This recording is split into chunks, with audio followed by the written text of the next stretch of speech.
disruptive already. I know, typical. Hello, everyone, and welcome to Writers Drinking Coffee. This is a podcast where writers sit around drinking tasty beverages to talk about writing, publishing, and the whole creative process.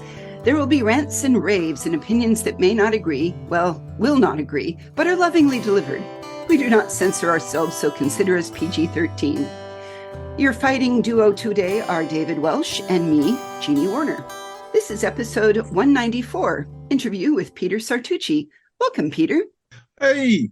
Hey, Peter. It is so good to see you. Everybody, Peter has been a long time and friend of Dave Welsh and myself. We all met years ago in the International Fantasy Gaming Society.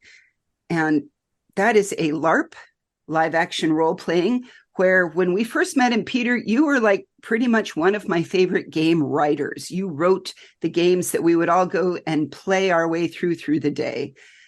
Was that where you got started with writing in general, or was that where you really got into the whole story arc idea? Where did you come from?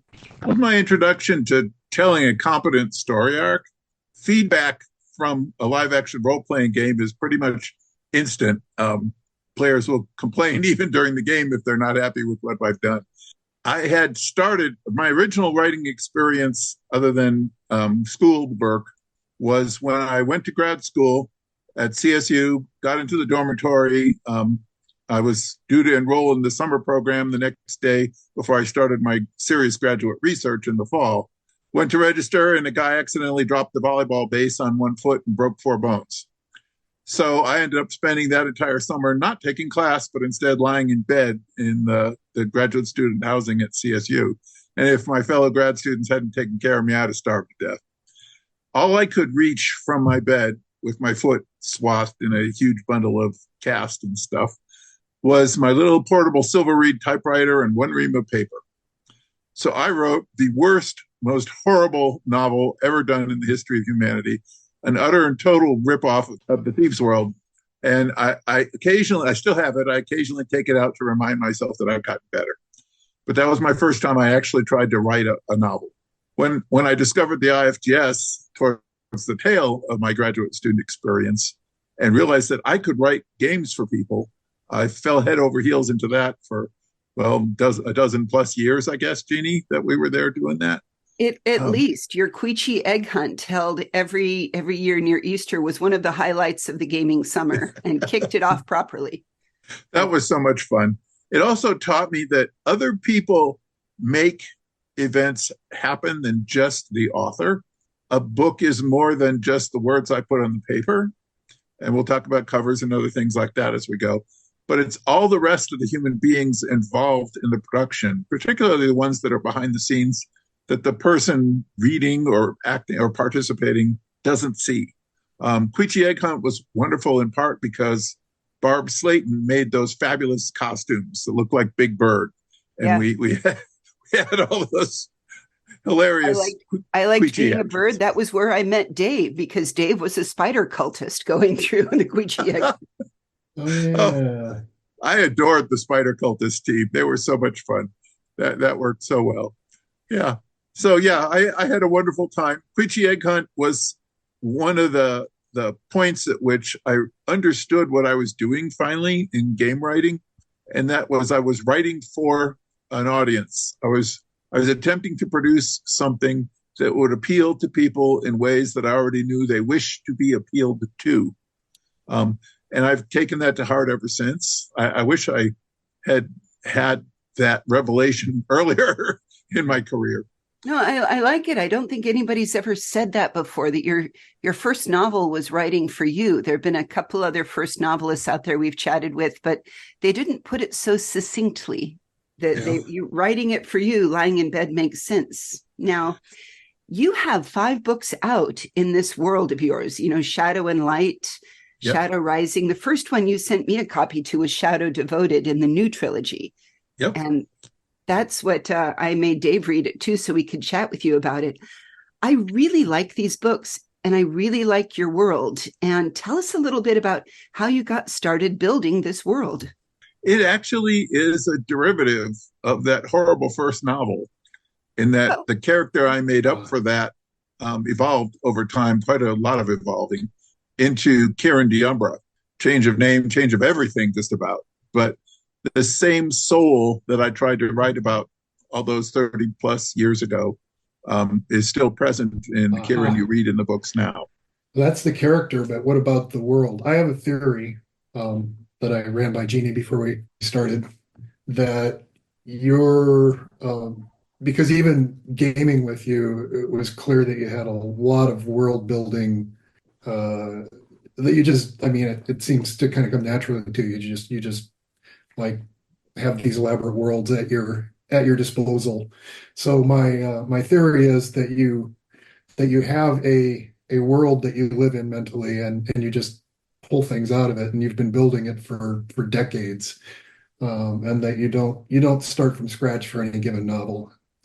Am I close? I actually have more than one, but I would say that the world of Silbar is the one I've lived in the most, and Yeah, certainly the one I've written in the most. yeah. Yes, and I am trained in my college years as a biologist, specifically as an ecologist, looking for interrelationships between things because I've always found that fascinating. Um, One of the things that's annoyed me greatly over the years is fantasy writers who write fantasy without bothering to make the world in which they're doing things make sense. Um, I was really tickled when I read Anne McCaffrey's Dragon Riders series that she did struggle within her limited knowledge to make the dragons fit into an ecology. On your website, out on the neocities.org, I found a lot of your world building pieces. Were those sketches? Some people put that sort of thing into, we've had people go on and talk about here's my tools over there. I really liked that somebody who was an enthusiast about your world could go and read out different things in different pieces, because you talk about silver and the history and stuff that it's hard to cram all that into a book. So did those come before or after you first got out Shadow and Light? That was before. That was in many ways my attempt to structure the matrix of in which I was going to be writing and make sure that I had a check on myself to keep my world real, not just to me, but to my reader. There are more pieces than that. I just put some select ones up there that I thought were interesting. Quite a bit of the material I have saved, I consider probably pretty boring to an average. Oh, I don't Yeah. know. When I was reading the short story, The Fear and the Maiden out, I heard Lorena McKinnon singing The Highwayman in my head the whole time. That was a beautiful, beautiful retelling. Yeah. I wanted to do something that honored that song because that song still touches me so deeply today. Dave, did you have a thought on The Highwayman? No, I had a thought on the Silmarillion.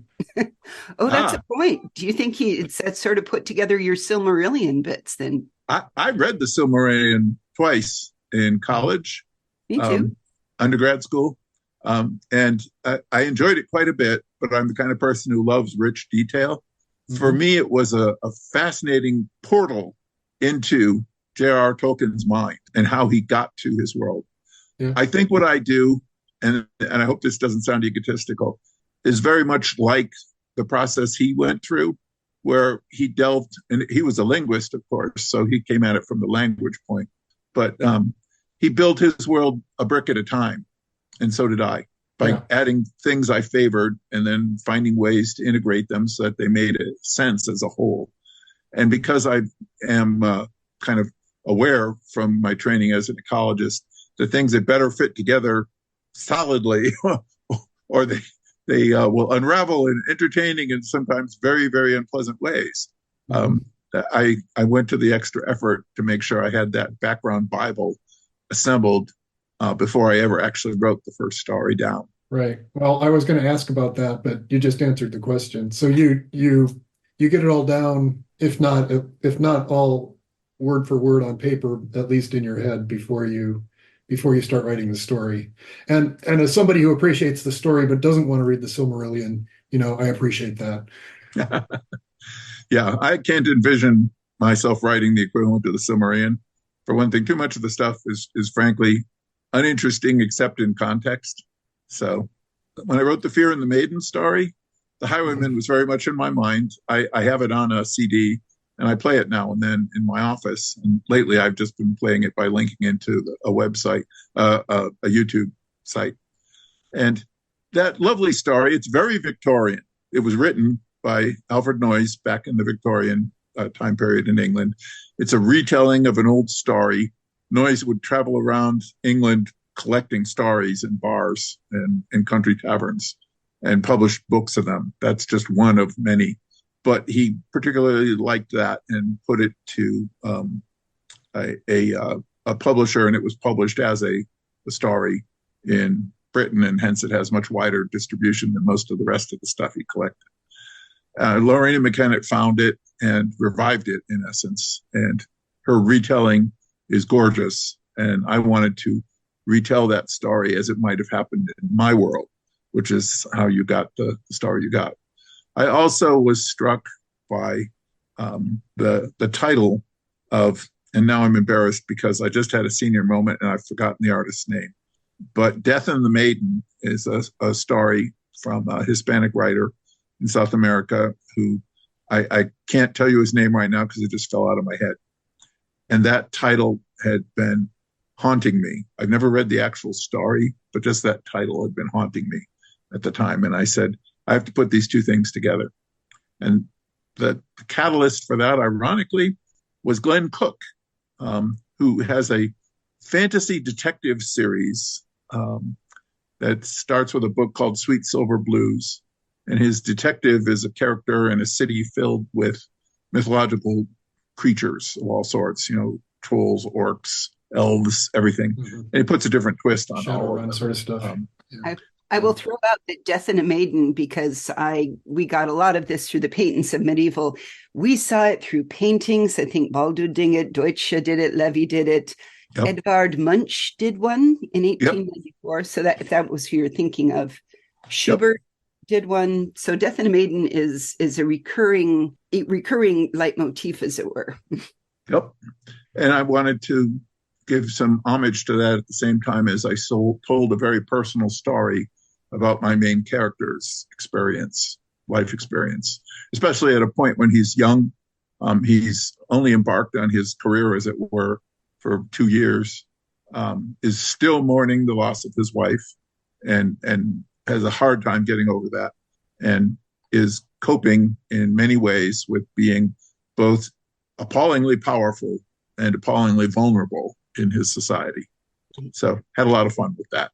If I may go in a slightly different direction, one of the things that I really liked about reading your books is the vividness that you describe what your characters see. I think this is a real strength of yours, and I'm wondering how much of that came from your ecology degree of looking around landscape. How do you describe what you're looking at? You have a very rich tapestry of words, and I like that in the word, from the seascapes to the landscape of describing it. I really enjoy that about that. Thank you. I have kind of specialized in that. I love vivid imagery. I love vivid descriptions, and I struggled early in my writing career to capture that. And I was blessed to have a very good writing group, which I'm still part of here in Denver, called the Northern Colorado Writers Workshop. It was founded by Ed Bryant, who was a horror writer and also a teacher at one of the Denver universities. And he was a wonderful man. I knew him during the last 3 to 4 years of his life when he was still running the workshop. Excellent teacher in so many ways. And especially he taught me to bring that particular strength to the fore. He said, this is something you're already really good at. Use it as a major prop in what you do. And he always encouraged me to avoid the white room syndrome. That's where you open a story and you read through, and at the end, they might as well have been in a room completely painted white because you still have no idea where they are or what's going on around them. Well, it just means if they were going to tell that story on a stage, it would be very easy to stage with fewer sets. But yours is trickier. Yours is very cinematographic. Yeah, I like sensuality, all the senses. There's a slogan about that. Tell your characters about the warm, wet, stinky bricks. Warm, wet, stinky bricks of the road, the place they're in, everything. Make people feel like they're there. Yeah, but what do they taste like? Oh, well, that's when you get into horror. I was just musing as I finished it and was looking through some of your other materials out there and thinking, fantasy has this somewhat. Sean Russell was also, I think, really good at drawing images, but it is very common in horror writing. And some of your scenery goes, especially with the shadow, goes kind of in deep, dark places. And so that's where I think all of the details of this is scary stuff is always better if you give somebody all of those visceral pieces, whereas the White Room is not as horrifying. Yes, very true. That's one of the lessons of people who run haunted houses is you can do a lot with all of the senses. Mm-hmm. And I remember vividly when Mark Matthew Simmons ran a haunted house in Denver, they had one room where you walked through and it just had black threads hanging from the ceiling, but you couldn't see them in the dim lighting in the room. Mm-hmm. And they would brush against your face as you walked through. And it creeped people out just enormously. Yep. I'm touching my face like it reflexively just hearing about that. Yeah. Genius and horrible all at the same time. Yeah, and all it was pieces of black thread hung from the ceiling. So it taught me that very simple things can have powerful emotional responses. So what are the tools that you're using now? Do you use a notepad and then transcript it? Does it all go into your trusty computer? What are your tools of the trade and how do you put it all together?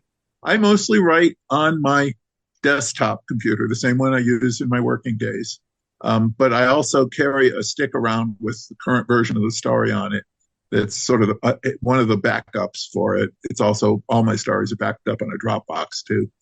And I can take that stick to like Barnes and Noble in Boulder, which has a quite lovely little cafe, park myself at a table, plug it into my laptop and write for a couple, 3 hours. I like doing that at times when I know that if I'm going to be at home, I'm going to be interrupted. And interruption is just the death for me of telling coherent stories. I really need blocks of time.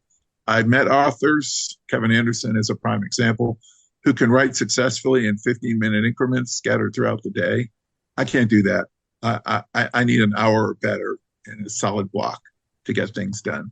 So I go hide somewhere with my computer, either in my office or at Barnes and Noble or some other location. And I just write solidly for a while.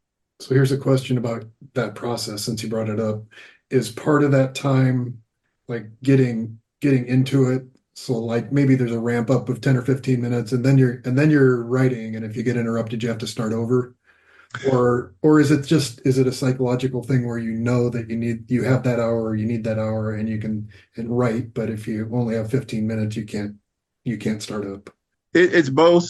I do reread the previous thing I've been writing each time I start anew. So if I ended a chapter and I'm about to start a new chapter with this writing session, I'll go back and reread part or all of that previous chapter. And that sets my mind in the framework of the storytelling.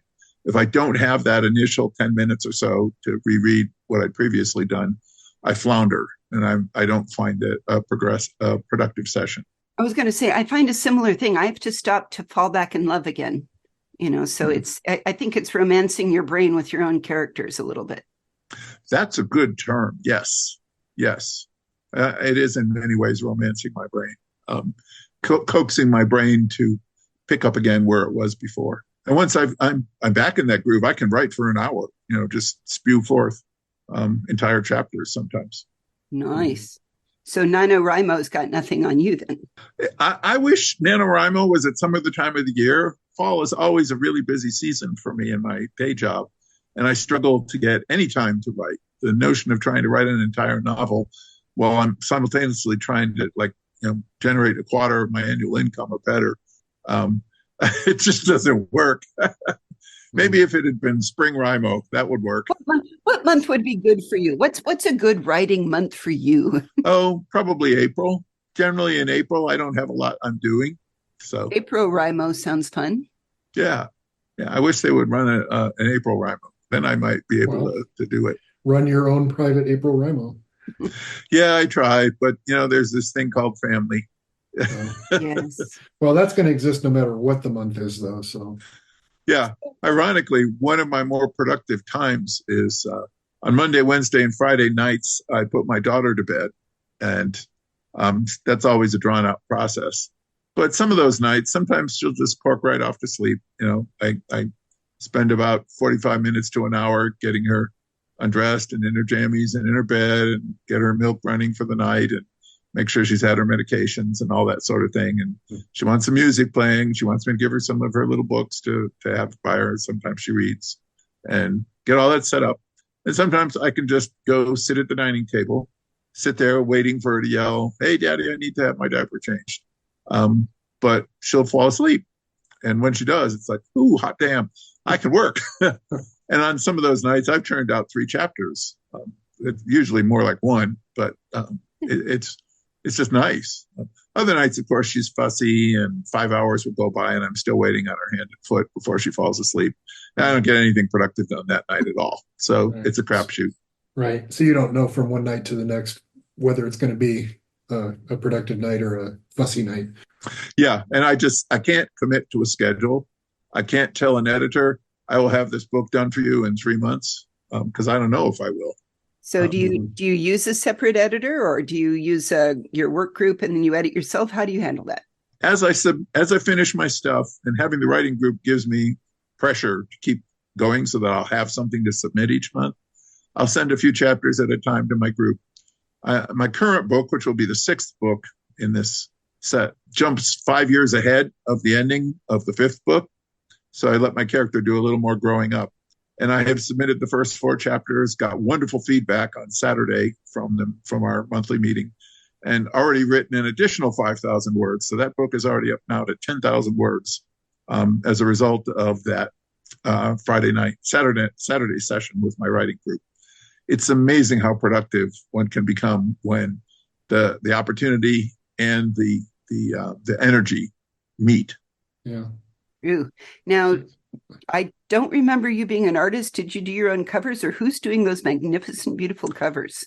Oh, her name is Claire Pesey. She's a Brit. She lives somewhere in London. She's middle-aged with her husband, and she's been an artist, commercial artist, for many years. She has over 400 pieces sold to the gaming industry in the United States and Germany. So if you are a tabletop or especially a role-playing gamer, you've probably seen her work in dozens of different publications. She branched out into book covers only the year before I did my first, so she had only 3 or 4 under her belt at that point.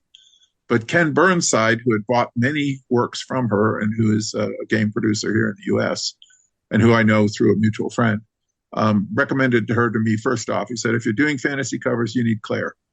So I emailed Claire, and we exchanged stuff back and forth. She got really excited by the world and the characters. And she proceeded to show me, after I contracted with her for some book covers, how she built them. All of her artwork is done inside the computer. Nothing actually exists until she prints it out or until she shows it to somebody on a screen. And she bought a model scan, a body scan of a model of a guy for $25. She told me, she said, he comes wearing a Speedo. If you want him wearing less than that, it costs a lot more than $25. And I said, no, that's fine. I'm not writing that kind of book. I don't need that kind of book cover. But that's where the book cover originated from. That initial book with both Karen and Taro, those are the same model. All the changes between them, making Kieran thinner and more overtly muscular and making Taro beefier and a little taller, were done inside her computer. She changed the skin tones, everything. I'm still flabbergasted by this art. I mean, I'm aware that it's established technology, 8 or 9 years old. Lots of other people do it, but it still blows me away every time I see the transformation from that initial body scan to the completed book cover. Yeah. Wow. I love what's being done. So the books are Shadow and Light, Shadow Rising, Shadow Devoted, Shadow Grounded, Shadow Exalted. What are you working on right now?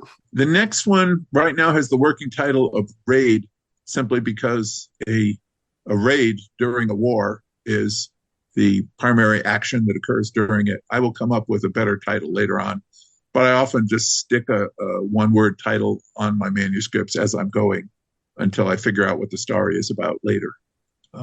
When I wrote the initial book, I wrote right on past the ending, Shadow and Light. I kept writing and writing, and I got about 8 chapters into Shadow Rising before it dawned on me that I was telling a different story.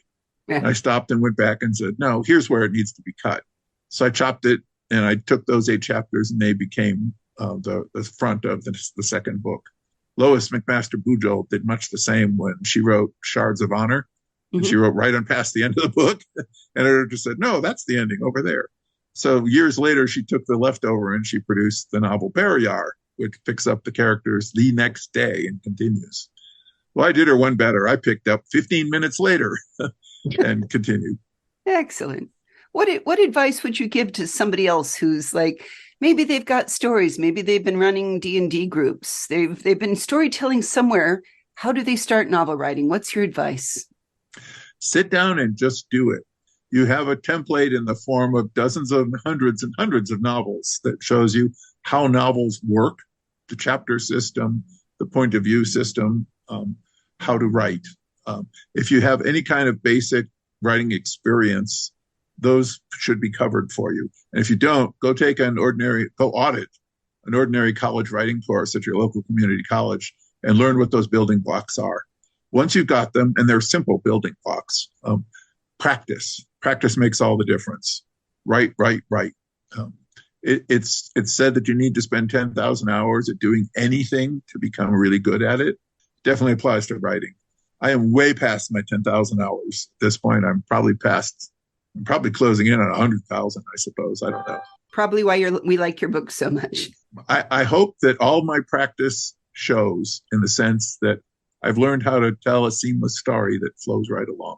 Well, you've said that your initial novel you go back to and you see, or you look at it just to see that you've improved so much since then. Do you do the same with the rest of your books? Do you see a constant improvement over time?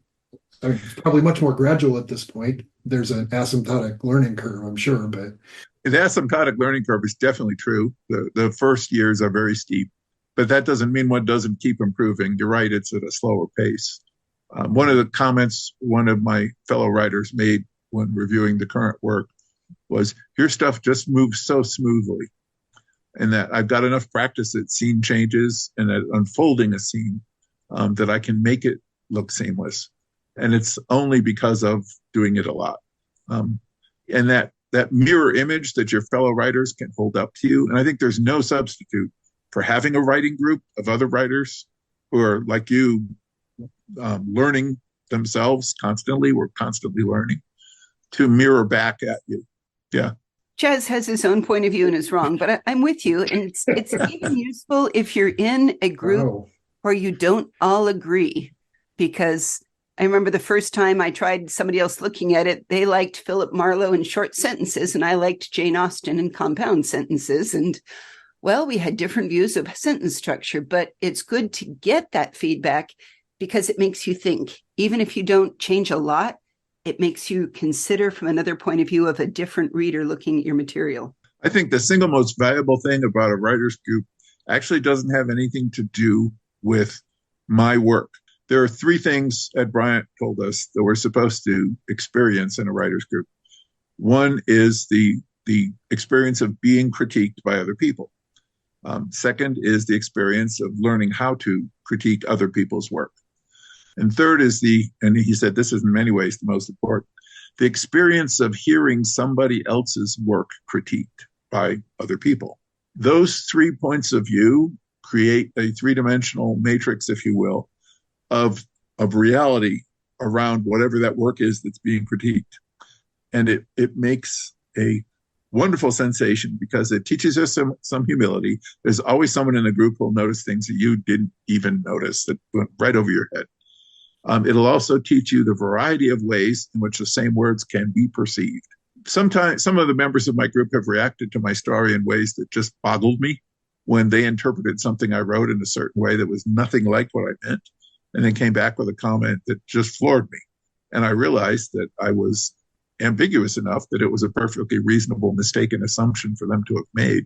And I had to find a way to write more concisely so that that error didn't propagate across the story and lead people to be frustrated and confused. One of the humbling experiences of writer is getting a review on Amazon and having somebody tear into your story, Amazon or Goodreads or anywhere else, for things that you didn't even perceive as being problems, but to them loomed very large in their view of your world. And think, well, you can push it off by saying you can't please all the people all the time. But that's not actually the issue here. The issue is, was I concise and clear enough that people who read my book knew what I was saying? And that's the thing we constantly struggle to improve. Well, on the one hand, I want to remind everybody to go out and put critiques on Amazon. Any star ratings from 1 to 5 still help the author. So yes, even if you want to rip my book a new one, do it. The last thing you read, I want everybody who listens to this to, if you bought it on Amazon, go out to Amazon and critique it. I don't care how many stars. Be honest, say what you liked, say what you don't like, or even liked it, hated it, whatever, because that's how authors get people to read their works and can keep writing and get better. So yeah, even one sentence is good. It's true. Well, we will put links to the fascinating things we discussed during this episode on our website, which is www.writersdrinkingcoffee.com. Peter, thank you so much for taking the time with us today. Thank you for having me, Jeannie. Thank you too, Dave. It's good to hear your voices again after all these years. Yeah, you too. It is, and I'm so delighted of where you've gone, and I get to pimp you out to everyone to say, hey, come read these really cool books my friend wrote. Well, when I get the 6th book done, I'll show it to you before other people get to see it. How about that? That sounds fantastic. You've been listening to Writers Drinking Coffee, a labor of love and enthusiasm put together by the hosts. Our main web magic is cast by Deirdre Schween, and our sound engineers and backup web spiders are David Welsh and John Schmidt. Our intro and exit music is performed by Michael Engberg. Our podcast sponsors are Jackal Designs, The Bean Street, Arm Street, and wherever you go to sit your butt down and write your book. And hey, thanks for listening.